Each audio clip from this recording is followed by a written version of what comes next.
Merci, Madame la Présidente. Thank you, Madam President. Madam President, distinguished members of the court, it is always an honor for me to take the floor before this court to support Armenia. I would like to come back to three factual realities that are decisive in this case, including for the indication of the 10th and last provisional measure requested by Armenia. Madam President, the first factual reality that we should bear in mind is that the refugees of Nagorno-Karabakh are indeed victims of ethnic cleansing. Whether Azerbaijan likes it or not, there are no other words to describe what has just occurred. Azerbaijan will tell you that Armenian residents of Nagorno-Karabakh left of their own accord, and this fable is indeed untenable. Even President Aliyev realizes this. That is the reason why he invented another tale, in keeping with his usual practice of blaming someone else. He now contends that, and I quote from a press release of the President's office on the 7th of October of this year, he said that had forced Armenians to leave the territory. Madam President, distinguished members of the court, in this tale in which the executioner accuses his victim of being responsible for his own suffering, is abject, to say the very least. But it is likely that you will have to endure this storytelling session later today. Fortunately, as Professor Murphy has just explained, the court will not be required to rule on its merits. However, this reality simply cannot be ignored at this stage of provisional measures. The second reality that one must bear in mind is equally obvious. Azerbaijan is doing its utmost to make sure that the current situation persists. That is to say that it is attempting to consolidate its ethnic cleansing plans. The day after the massive attack on 19th of September, President Aliyev claimed its sovereignty. At the very same moment, the inhabitants of Nagorno-Karabakh were fleeing from the region, and President Aliyev was boasting about their freedom to leave. And since then, just as in 2020, Azerbaijan has started executing its Great Return program. This is deeply shocking. During an initial census in 1886, the population of Nagorno-Karabakh was made up of 85% of ethnic Armenians. When the Soviet Oblast was created, this figure stood at 89%. At the end of the Soviet era, there was still 77% of ethnic Armenians in Nagorno-Karabakh. And as you know, today, just a handful of them remain. When applied to Nagorno-Karabakh, the so-called Great Return of Azerbaijanis is purely and simply a racist project aimed at exclusion and which is counter to the convention. Its aim is to replace uprooted ethnic Armenians from their homeland, where they have always been in the majority, with Azerbaijanis. The only thing Azerbaijan wishes is that the court should not come in the way of the consolidation of its great discriminatory project conducted under the guise of territorial sovereignty. This project not only requires ethnic cleansing that the world has just witnessed, but also the denial and erasure of symbols of Armenian heritage in cities, villages, monuments, churches, and of all Armenian cultural artifacts. Distinguished members of the court, do you truly believe that destroying a monument in Shushi commemorating the 1915 Armenian genocide and replacing it with the Azerbaijani flag immediately after the purported liberation of the city was just an example of very bad taste? Do you truly believe that what happened in Shushi at the beginning of 2021, and I had provided you with the facts of this during the first provisional measures request of Armenia, do you really believe that this is exceptional or random and will not occur ever again elsewhere in Nagorno-Karabakh, whereas the Baku regime flatly denies the existence of the Armenian genocide? Do you believe that more recently the fact that the giant cross overlooking Stepanakert was pulled down and the fact that military forces opened fire on a 13th century Armenian monastery was simply due to the unfortunate cultural insensitivity of inebriated soldiers celebrating victory? Do you think that when the Ministry of Culture of Azerbaijan claimed on 4th of October that the Ganjazar monastery was founded in the 13th century by Albanian Caucasians and then falsified by Armenians during their occupation of Nagorno-Karabakh, do you think that this was simply an archaeological error made by a young intern? Of course not. This is not just fortuitous. This is not just a blunder.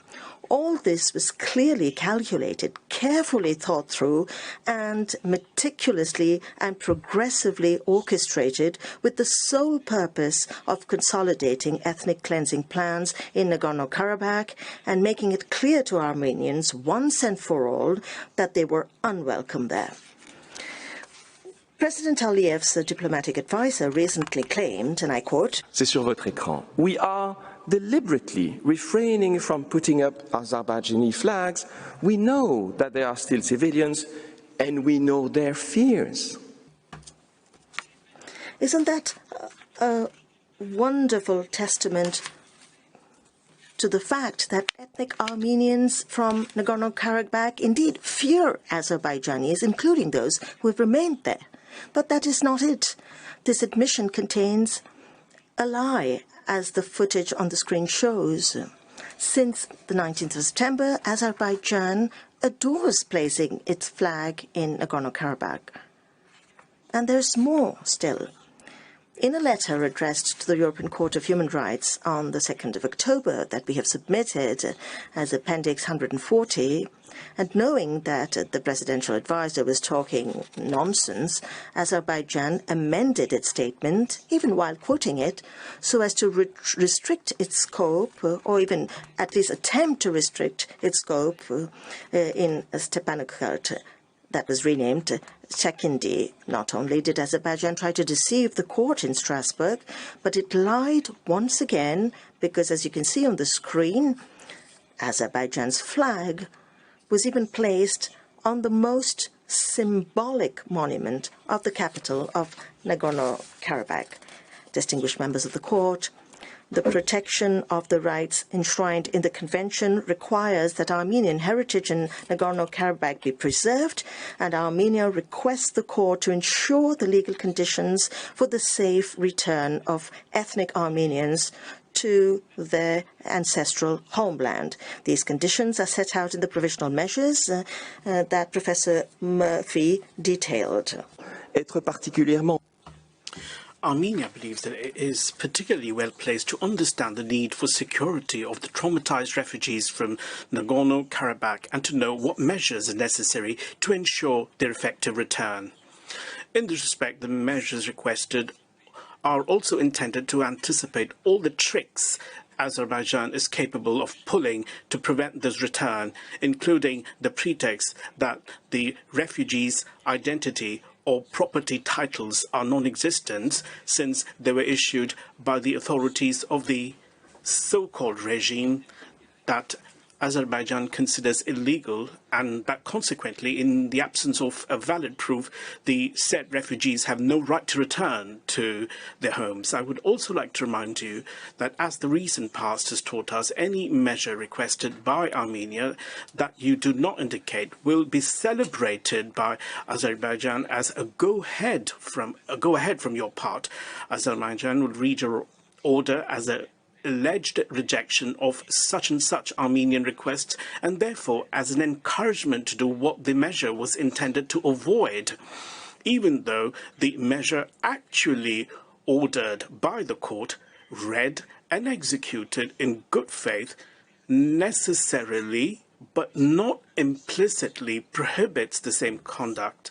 Thus, if you indicate ambiguous measures whose loopholes Baku will exploit, ethnic cleansing will come to pass.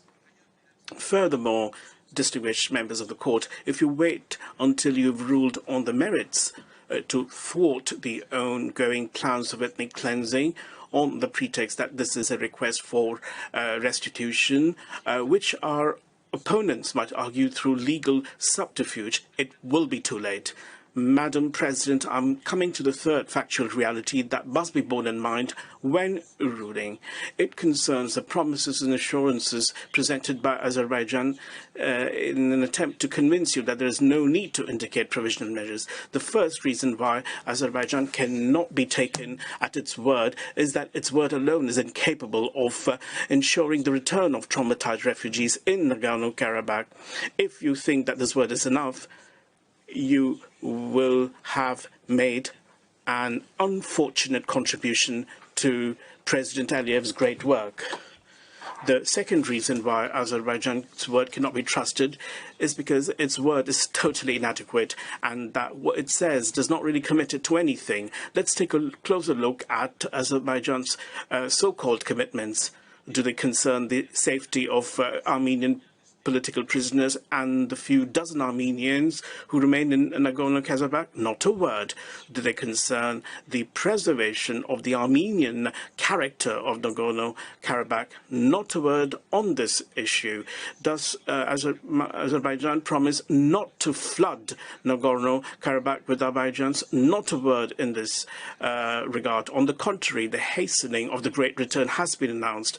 Finally, with regard to the return of this time of Armenian refugees, Azerbaijan wrote in the following letter to you on the 2nd of October.